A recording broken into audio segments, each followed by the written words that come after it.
కూడా హామీ ఇచ్చారు. అలాగే ఈ విషయం కూడా డిఎస్పీ గారితో కూడా మాట్లాడతామని చెప్పి తెలియజేస్తున్నాం. కాబట్టి ఇక్కడ కరెంటు నిత్యం ఉండాలని చెప్పి కూడా చెప్తున్నారు. ఆ విషయాన్ని ఏడీ గారి దృష్టికి కూడా తీసుకెళ్తామని చెప్పి తెలియజేస్తున్నాం. ఇక్కడ రేషన్ బియ్యం ఇది ఒక్కసారి ఎంఆర్ఓతో డిస్కస్ చేస్తాం.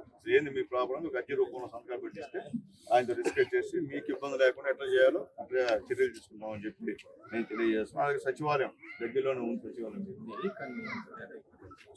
కాబట్టి కమిషనర్ గారితో మాట్లాడి సచివాలయంలో కూడా 2 వారాలకు ఒకసారి ఇక్కడికి వచ్చి ఈ మొత్తం పరిశీలించమని కూడా చెప్తే బాగుంటుంది.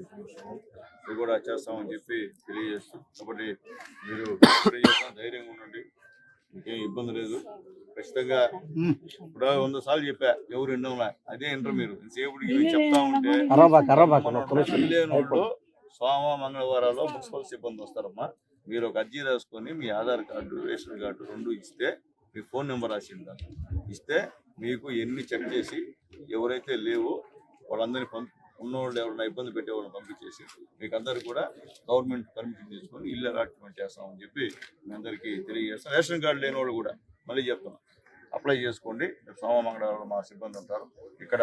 సోమ మంగళవారం అలాగే బుధ బేస్తవారంలో ఆ అపార్ట్మెంట్లో మా వాళ్ళు వస్తారు, మున్సిపల్ సిబ్బంది వస్తారు. కాబట్టి ఉపయోగించుకోమని చెప్పి మీకు తెలియజేస్తూ మరొకసారి మళ్ళీ చెప్తున్నా, దయచేసి రౌడీ షీటర్లకి అలాగే ఇక్కడ స్థానికంగా లేక ఇల్లీగల్ యాక్టివిటీ చేసే వాళ్ళందరికీ మళ్ళీ చెప్తున్నా, మీరు ఉంటే గాన మీ ప్రవర్తన మారకుండా ఉంటే చట్ట ప్రకారం చర్యలు తీసుకోక తప్పదు.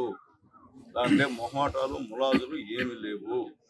మీరు మారండి, మారకపోతే ఇబ్బంది. అనుకున్నారేమో ఎవరికి తెలియదని, పోలీసు ఉంటుంది రేపు నుండి. మీరు ఎవరెవరు అన్నీ కూడా తెలుసు. మా సిఐ గారికి, ఎస్ఐ గారికి కూడా ప్రజలే ఫోన్ చేయమని చెప్పాం. కాబట్టి దయచేసి అర్థం చేసుకోమని చెప్పి తెలియజేస్తున్నా. కాబట్టి మళ్ళీ రిపీట్ చేస్తున్నా. అలాగే గ్యాంగులు మెయింటైన్ చేసి ఇక్కడ వాళ్ళకి పోషిస్తున్న వాళ్ళకి కూడా మళ్ళీ హెచ్చరిస్తున్నా. ఇట్లా చేస్తే ఇల్లుతో కూడా ఖాళీ చేసి పంపిస్తామని చెప్పి తెలియజేస్తూ మరొకసారి ఇక్కడికి వచ్చినటువంటి అధికారులందరూ కూడా పేరున ధన్యవాదాలు తెలియజేస్తూ, మా తెలుగుదేశం పార్టీ కుటుంబ సభ్యులందరూ కూడా ధన్యవాదాలు తెలియజేస్తుంది. ఎందుకంటే ఇది కట్టించింది మనం, తెలుగుదేశం పార్టీ కట్టించింది, చంద్రబాబు నాయుడు గారు కట్టించారు. నారాయణ గారు ముఖ్యమంత్రి, గుర్తుపెట్టుకోండి. వాళ్ళు రంగు వేసుకున్నారు, సిగ్గు శరం లేకుండా. మనం కట్టించి వాళ్ళు రంగు వేసుకున్నారు. ఇంతకన్నా నిర్ణయం ఎక్కడ కూడా. కాబట్టి ముఖ్యమంత్రి గారు ఎప్పుడు కూడా పేదవాళ్ళు బాగుండాలా. మీ అందరూ చాలా మంది చుట్టారు. ఇక్కడే ఒక మీటింగ్ పెట్టాం టౌన్ హాల్లో.